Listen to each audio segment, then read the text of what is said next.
한중어업협정.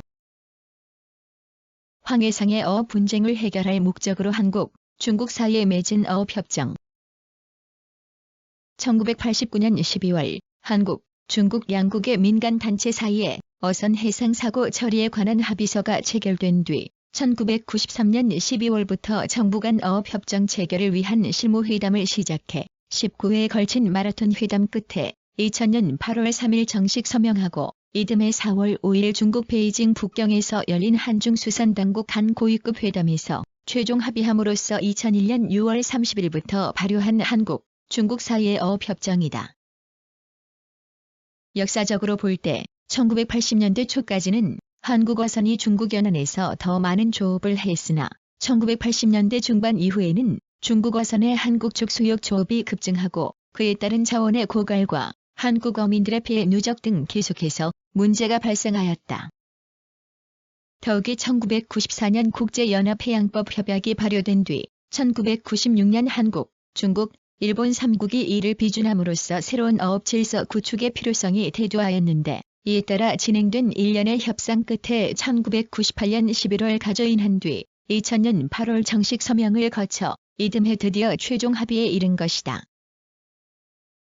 그러나 양국 사이에 놓여있는 황해는 국제연합해양법 협약이 인정하는 200해리 배타적 경제수역으로 볼 때 양국 수역의 거리가 최대 280해리에 불과해 수역 획정에 많은 문제점이 있었다. 따라서 한중어업협정에서는 1. 잠정조치 수역 설정 2. 발효 후 4년이 지나면 자동적으로 양국의 배타적 경제수역으로 편입되는 과도수역 설정 3. 구조 및 긴급 피난 시 상호 협조 4. 어업공동위원회 설치 등을 주요 내용으로 채택하였다.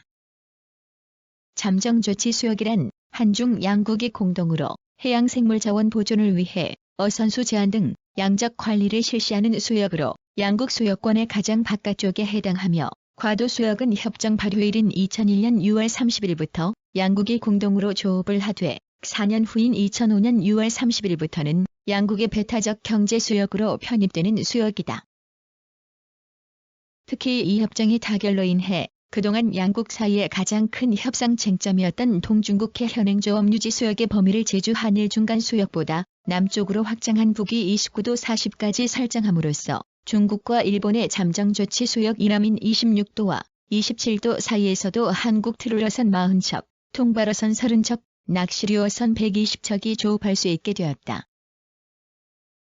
그 밖에 연안국이 어업에 관한 주권을 행사하는 배타적 경제수역에서는 외국 어선의 어종, 어획량, 조업 조건 등이 제한되며 이를 위반했을 때는 연안국이 처벌과 재판 관할권을 행사할 수 있도록 하였다.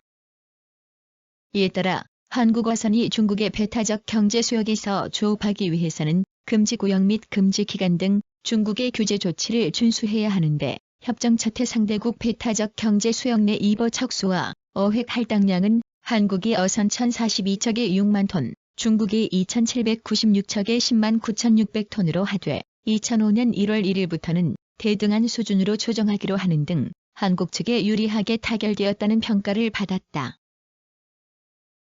중국이 한국 측 연근의 조업에 제한을 받게 된 반면 한국 역시 황금어장으로 불리는 양쯔강 양저강 수역에서 조업을 못하게 됨으로써 옥돔, 보과잡이 어선과 꽃게 통발어선이 큰 피해를 보게 되었고 한국 측 저인망, 안강망 업종 역시 중국 측 배타적 경제수역 안에서 규제를 받게 됨으로써 불가피하게 조업이 위축되게 되었지만 이 협정으로 한중 양국 모두에게 자국적 바다라는 개념이 확실해짐으로써 국제연합해양법 협약에 따른 새로운 어업 질서를 형성하게 되었다.